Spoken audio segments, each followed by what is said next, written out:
Hello दोस्तों, स्वागत है आपका एजुकेशन का इम्पोर्टेंस में।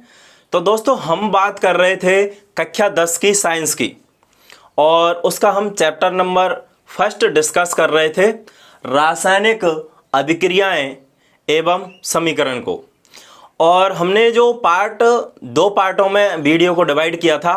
तो पहले पार्ट में हमने बात कर ली थी ऑक्सीकरण अभिक्रिया तक हमने बात कर ली थी। रेडॉक्स अभिक्रिया पर हम पहुंचे ही थे और वो वीडियो लंबा हो गया, तो वो वीडियो हमने वहाँ पर पॉज कर दिया। आज हम बात करेंगे इसमें जो रह गए जो टॉपिकों की और इम्पोर्टेंट क्वेश्चन डिस्कस करेंगे। तो बिना किसी देरी के शुरू करते हैं, क्योंकि ये तो आप भी जानते हो, because time is the coin of your life. दोस्तों, अगर आपने वो वीडियो नहीं देखा हो तो आई बटन पर लिंक दी हुई है मैंने, वहां से आप देख सकते हो। और दूसरा, डिस्क्रिप्शन बॉक्स में मैंने उस वीडियो का लिंक डाला हुआ है, आप जाके पहले उसको देखो और फिर तभी आपके ये समझ में आएगा। तो शुरू करते हैं। तो हमने बात कर ली थी ऑक्सीडेशन और रिडक्शन तक हमने बात कर ली थी, यानी उपचयन और अपचयन तक हमने बात कर ली थी। अब हम अगला जो टॉपिक लेते हैं उपचयन अपचयन, या फिर हम बात करेंगे रेडॉक्स अभिक्रिया। अच्छा, इसको समझिए। सबसे पहले यहां पर मैं एक एग्जाम्पल लेके आपको समझा रहा हूं। एग्जाम्पल के लिए हमने ले लिया कि ये है CuO कॉपर ऑक्साइड, और यहां पर इसकी अभिक्रिया करवा दी H2 से। तो और यहां पर इसको दे दी थोड़ी सी हमने हीट, यानी ताप दे दिया इसको। और यहाँ पर देखेंगे ये क्या बन जाएगा, ये बन जाएगा Cu प्लस H2O। एक्चुअली में हो क्या रहा है यहाँ पर, देखिए यहाँ पर कॉपर ऑक्साइड की मैं बात करूँ तो यहाँ पर कॉपर +2 में है और ऑक्सीजन -2 में है। यहाँ पर H2 है वो 0 में है, इधर कॉपर है वो 0 में आ गया। यहाँ पर इसकी ऑक्सीडेशन स्टेट बता रहा हूँ मैं आपको। और यहाँ पर ये जो है ऑक्सीजन -2 में है और हाइड्रोजन है वो यहाँ पर है +1 में। अब आप देख सकते हो कि यहाँ पर देखिए हाइड्रोजन, देखिए यहाँ पर ये जो हाइड्रोजन था 0 से किस में चला गया, ये +1 में चला गया। तो जब 0 से ये +1 में चला गया, मतलब ऑक्सीकरण स्टेट है इसकी बड़ी। तो यहां पर हुआ क्या, यहां पर हुआ उपचयन या फिर ऑक्सीकरण।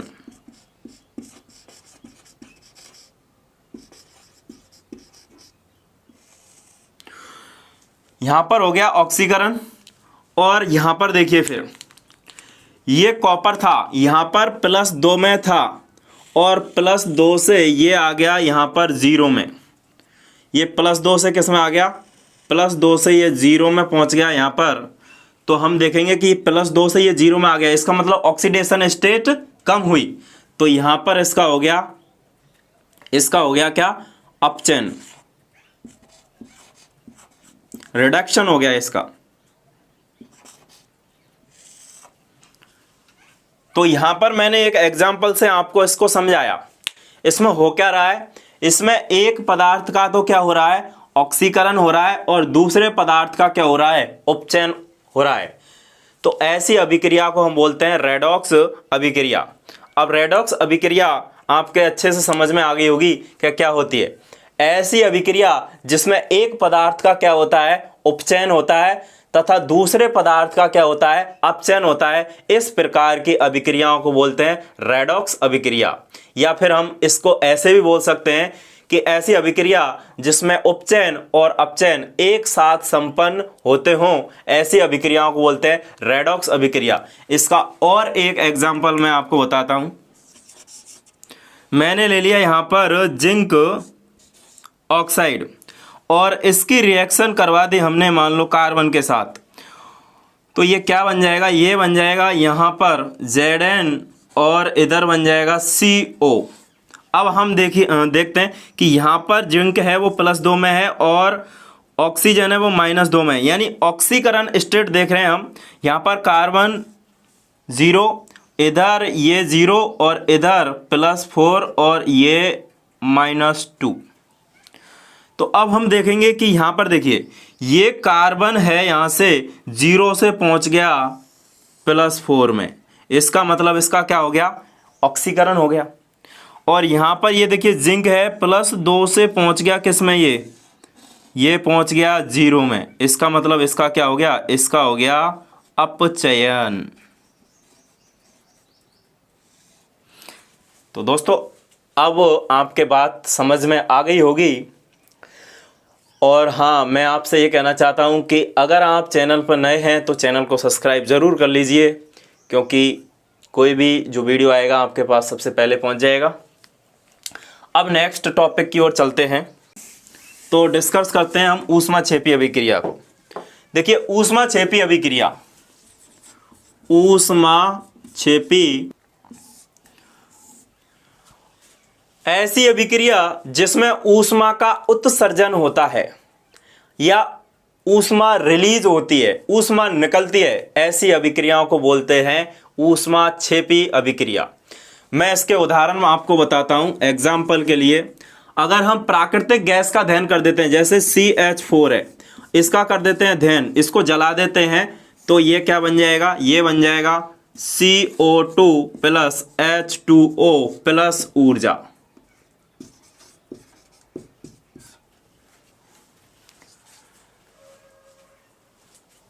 तो यहां पर क्या हो गई, ऊर्जा मुक्त हो गई। इसको संतुलित कर लेते हैं, संतुलित करते हैं इसको। यहां 2 लगा दीजिए और यहां भी 2 लगा दीजिए। तो अब यहां पर देखिए, यहां पर ये प्राकृतिक गैस है और इसका हमने कर दिया दहन, यहां दहन हो रहा है, तो यहां पर CO2 बन रहा है, H2O बन रहा है और ऊर्जा मुक्त हो रही है, यानी ऊष्मा का क्या हो रहा है, उत्सर्जन होता है। दूसरी अभिक्रिया श्वसन अभिक्रिया।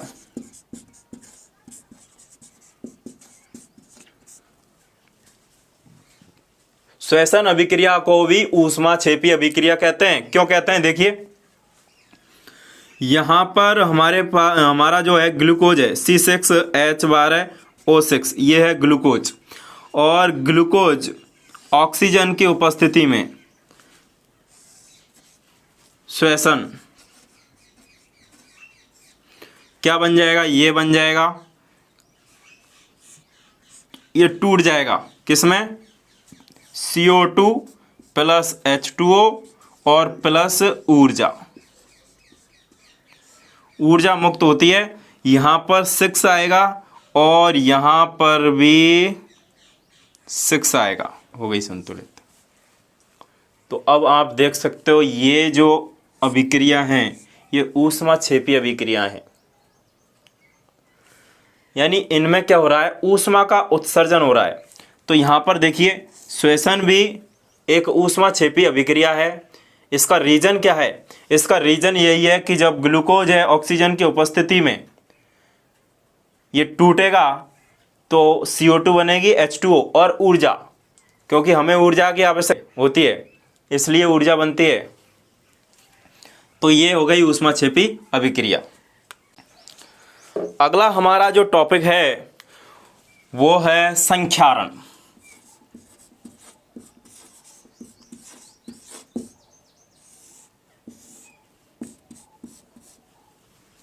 संक्षारण क्या होता है, देखिए हम सभी लोग जानते हैं कि जो धातुओं से बनी क्या होती हैं, वस्तुएं होती हैं, वो धीरे धीरे क्या हो जाती हैं, नष्ट होती जाती हैं, मतलब वो उनका क्षरण होता जाता है। और उनका क्षरण क्यों होता है, क्योंकि वो इस वायुमंडल में किसी ना किसी या तो वायु से क्रिया कर लेंगी या फिर किसी अन्य अम्ल आर्द्रता से क्रिया कर लेंगी, तो उनका क्या हो जाता है, फिर उनका क्षरण होने लगता है। तो हम इसी टॉपिक की बात कर रहे हैं, संक्षारण की। यानी जब कोई वस्तु अम्ल, वस्तु में धातु है, हम इसको ऐसे बोलेंगे कि जब कोई धातु अम्ल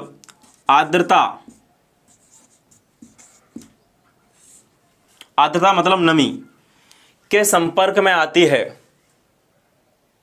तो धीरे धीरे वो क्या हो रही है, क्षरित होने लगती है।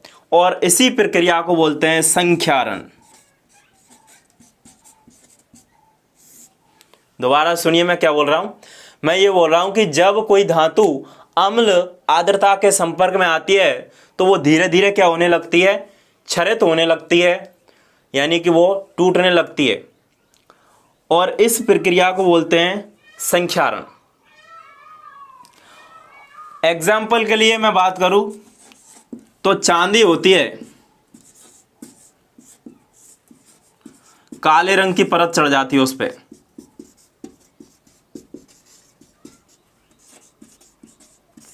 चांदी पर काले रंग की परत चढ़ जाती है, लोहे पर भूरे रंग की परत,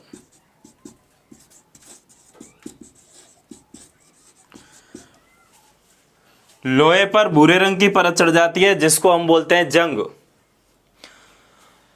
तो ये हो गया संक्षारण। अब संक्षारण से कैसे बचा जा सकता है?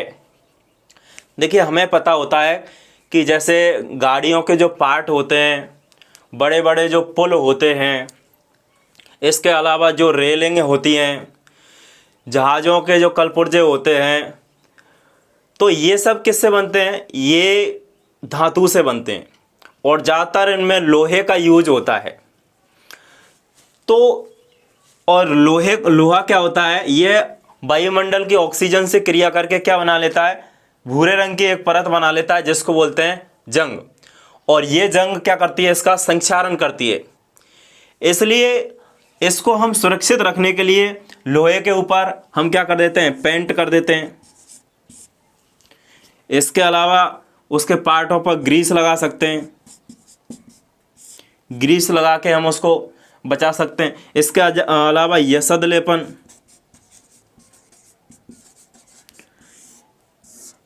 हम उस पर एक वांछित धातु की परत चढ़ा देते हैं जिससे क्या होता है, उसकी जो वायु के साथ क्रिया है वो कम हो जाएगी। तो इस प्रकार से हम इसको बचा भी सकते हैं। अब नेक्स्ट टॉपिक है हमारा विकृत गंधिता। तो संक्षारण यहां पर हो गया कंप्लीट।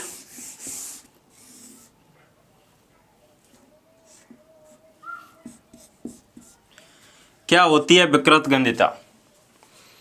हम देखते हैं कि हमारे जो घरों में तेल या वसा से बनी हुई सामग्री होती हैं, तेल या वसा से बनी हुई सामग्री हैं, वो जब लंबे समय तक रह जाती हैं तो हम देखते हैं कि उनकी गंध परिवर्तित हो जाती है और उनका स्वाद भी परिवर्तित हो जाता है।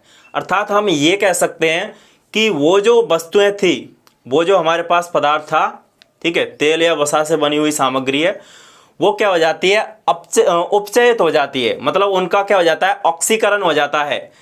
और जब उसका ऑक्सीकरण होता है तो हम देखते हैं कि उसकी गंध में भी परिवर्तन आ जाता है और उसके स्वाद में भी परिवर्तन आ जाता है।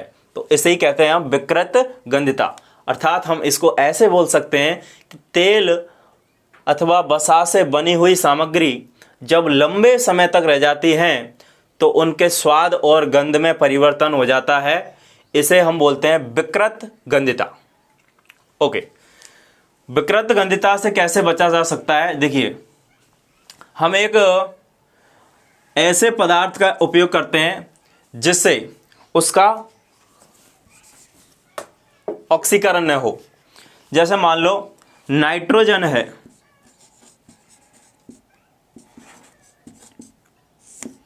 नाइट्रोजन जो गैस है वो एक कम क्रियाशील गैस है।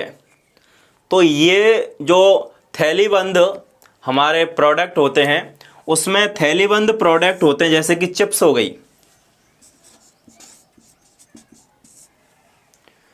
थैलीबंद प्रोडक्ट जैसे कि चिप्स है। इसके अलावा और भी मूंगफली के दाने उसमें रहते हैं, मटर के दाने। तो वो क्या होते हैं, उनमें क्या होते हैं, ऑक्सीजन को निकाल दिया जाता है और उसकी जगह पर हम क्या करते हैं, नाइट्रोजन भर देते हैं, जिससे वो जो पदार्थ है उसके अंदर उसकी जो ऑक्सीजन के साथ क्रियाशीलता है वो हो जाएगी कम। ये बहुत ही कम क्रियाशील गैस है और उससे हम लंबे समय तक उसको क्या कर सकते हैं, सुरक्षित रख सकते हैं। तो थैलीबंद जो प्रोडक्ट होते हैं उसमें हम नाइट्रोजन गैस का उपयोग करते हैं। अचार या और कोई भी सामग्री है उसमें हम एक ऐसा पदार्थ डाल सकते हैं जिससे वो लंबे समय तक चल सके, जैसे कि हम तेल का उपयोग करते हैं, सरसों के तेल का। इसके अलावा चीनी का उपयोग हम कर सकते हैं उसमें। तो इस प्रकार से हम उसको सुरक्षित रख सकते हैं।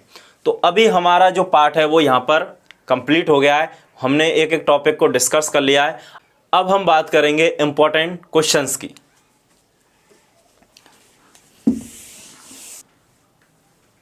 समीकरण क्या होती है?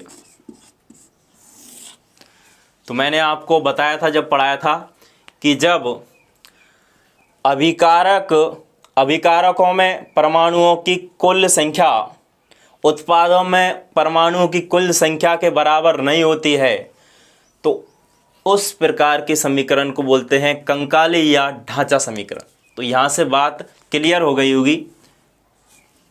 अब हम नेक्स्ट आगे की ओर बढ़ते हैं और अगला क्वेश्चन लेते हैं कि मैग्नीशियम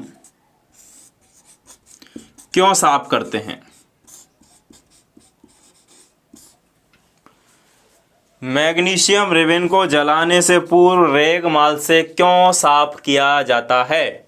तो देखिए, मैग्नीशियम होता है वो ऑक्सीजन से क्रिया करके MgO बना लेता है, मैग्नीशियम ऑक्साइड बना लेता है वो। तो मैग्नीशियम ऑक्साइड की वो जो परत होती है उससे क्या होता है, जब उसका दहन करते हैं तो वो ढंग से नहीं हो पाता।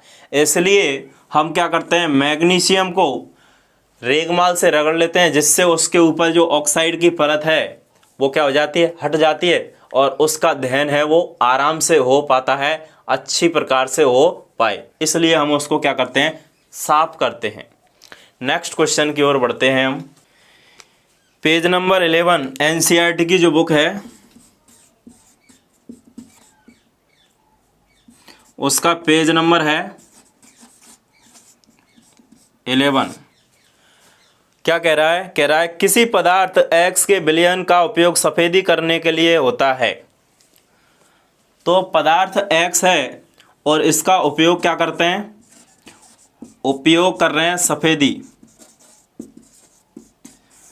तो पहला क्वेश्चन कह रहा है कि इस X का नाम, इस पदार्थ X का क्या बताना है, हमें नाम बताना है। और दूसरा कह रहा है कि इस पदार्थ X की जल के साथ अभिक्रिया, दूसरा है कि इस पदार्थ X की जल के साथ अभिक्रिया। तो दोस्तों मैंने कल आपको पार्ट फर्स्ट हमने जब किया था, यानी वीडियो पहले पार्ट में हमने देखा था कि वो जो पदार्थ X था वो था कली। मैंने आपको बताया था कि बिना बुझा हुआ चूना है, उसका उपयोग हम सफ़ेदी करने के लिए करते हैं, कली। मैंने आपको उसका नाम बताया। तो अब देखिए, तो पदार्थ X का नाम क्या हो जाएगा? तो यहाँ पर पदार्थ X का नाम हो जाएगा, वो है CaO, कैल्शियम ऑक्साइड। पदार्थ X का नाम क्या हो जाएगा? पदार्थ X का नाम हो जाएगा कैल्शियम ऑक्साइड। देखिए ये रहा कैल्शियम ऑक्साइड।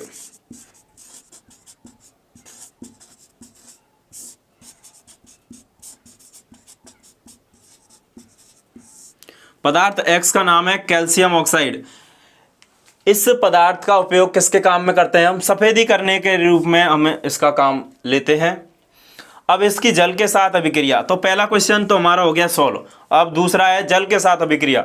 तो जब हम कैल्शियम ऑक्साइड की जल के साथ अभिक्रिया करवाएंगे तो ये बन जाएगा क्या? देखिए, कैल्शियम ऑक्साइड की जब जल के साथ अभिक्रिया होती है तो मैंने बताया था आपको, कल इस अभिक्रिया को लिखाया था CaOH का होल ट्वाइस प्लस ऊर्जा। आप देखोगे जब कली को आप जल में डालोगे तो CaOH का होल ट्वाइस मतलब घोल बन जाएगा उसका, और ऊर्जा निकलेगी। आप देखोगे जिस पात्र में आप उसको घोलोगे तो वो गर्म हो जाता है, तो वो क्या निकलती है? ऊर्जा निकलती है। तो इसकी जल के साथ अभिक्रिया ये रही। तो ये क्वेश्चन हमने कर लिए सॉल्व। आगे की ओर बढ़ते हैं। कह रहा है एक परख नली में एकत्रित गैस की मात्रा दूसरी से दुगनी क्यों है, उस गैस का नाम बताइए। हमने कल एक क्रियाकलाप किया था, और उस क्रियाकलाप में यानी एक प्रयोग किया था, और वो प्रयोग था जल का विद्युत अपघटन। मैंने आपको बताया था कि जब जल का विद्युत अपघटन होता है तो वहाँ पर हाइड्रोजन है वो दुगनी मात्रा में निकलती है। तो यहाँ पर ये क्वेश्चन कह रहा है कि क्रियाकलाप 1.7 में एक परख नली में एकत्रित गैस की मात्रा दूसरी से दुगनी क्यों है, उस गैस का नाम बताइए। तो देखिए यहाँ पर हमने जब वो प्रयोग किया था, ये इलेक्ट्रोड लगे थे यहाँ पर, और ये बैटरी से इसको जोड़ दिया, ये परख नली थी यहाँ पर। तो यहाँ पर क्या हो रहा था, यहाँ पर बन रही थी H2 गैस और यहाँ पर बन रही थी O2 गैस, और ये जो H2 थी वो दुगनी मात्रा में थी, दुगनी मात्रा में थी। क्यों थी, देखिए H2O उसका जब जल अपघटन कर रहे हैं हम, है ना, यहाँ पर करंट, और जब ये बन रहा 2H2 प्लस O2, तो जब हम इसको संतुलित कर रहे थे ये दुगनी मात्रा में आ रही थी H2 गैस, ठीक है। जब हम इसको संतुलित करेंगे तो ये दुगनी मात्रा में क्या हो रही है, उत्पन्न हो रही है। वो इसलिए उत्पन्न हो रही है कि यहाँ पर हम जल का अनुपात देखते हैं, तो जल H2O इसमें 2 परमाणु तो किसके हैं, हाइड्रोजन के हैं, और 1 परमाणु ऑक्सीजन का है। तो हम देखेंगे कि यहाँ पर ये दुगनी मात्रा में प्राप्त होती है। तो यहाँ पर ये दुगनी मात्रा में क्यों प्राप्त होती है, क्योंकि 2 परमाणु हैं हाइड्रोजन के, इसलिए दुगनी मात्रा में प्राप्त हो रही है। और दूसरा ये कह रहा है कि उस गैस का नाम क्या है, तो उस गैस का नाम है ये रहा, हाइड्रोजन गैस। तो ये हो गया खत्म। नेक्स्ट अगले प्रश्न की ओर चलते हैं हम। ओके, अब हम आ जाते हैं पेज नंबर 15 पे, NCERT page number 15। Page number 15 पे जो प्रश्न है वो कह रहा है कि जब लोहे की कील को कॉपर सल्फेट के विलयन में डुबोया जाता है तो विलयन का रंग क्यों बदल जाता है। भाई यहाँ पर ये मान लो कॉपर सल्फेट का विलयन है CuSO4, ये कॉपर सल्फेट का क्या है, विलयन। अब हम एक लोहे की कील को ला रहे हैं, ये कील है, और इस कील को इसमें डुबो दिया, तो विलयन का रंग क्या हो गया, चेंज हो गया। इसका कारण ये है कि जैसे यहाँ पर Fe है और यहाँ पर CuSO4 है, तो जब ये Fe ये इस कॉपर से ज़्यादा रिएक्टिव है, मतलब ज़्यादा अभिक्रियाशील है Fe कॉपर से, तो यहाँ पर ये क्या हो जाएगा, ये इसको भगा देगा लात मार के, और ये क्या बन जाएगा, ये बन जाएगा FeSO4 प्लस Cu। तो ये कॉपर है वो बाहर निकल जाएगा और ये विलयन बन जाएगा, वो क्या बन जाएगा, फेरस सल्फेट का विलयन बन जाता है। इसलिए इस विलयन का रंग है वो क्या हो जाता है, परिवर्तित हो जाता है, क्योंकि जो आयरन होता है वो कॉपर को क्या कर देता है, विस्थापित कर देता है, इसलिए विलयन का रंग क्या है, वो चेंज हो जाता है। ओके, तो ये हो गया। अगला प्रश्न देखिए,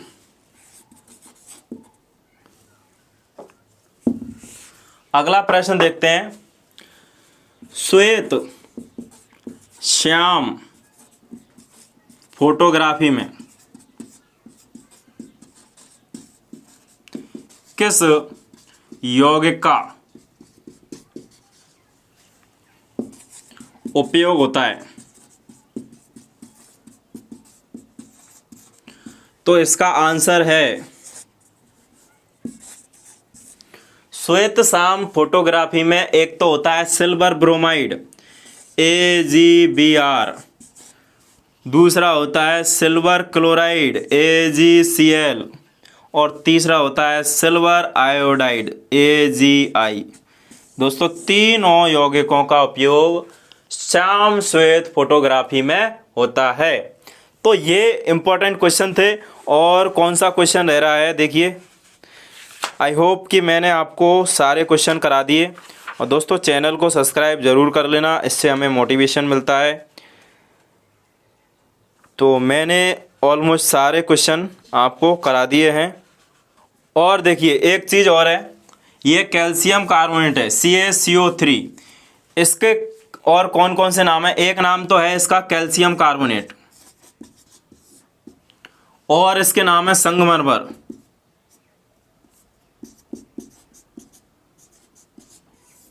और इसका नाम है खड़िया।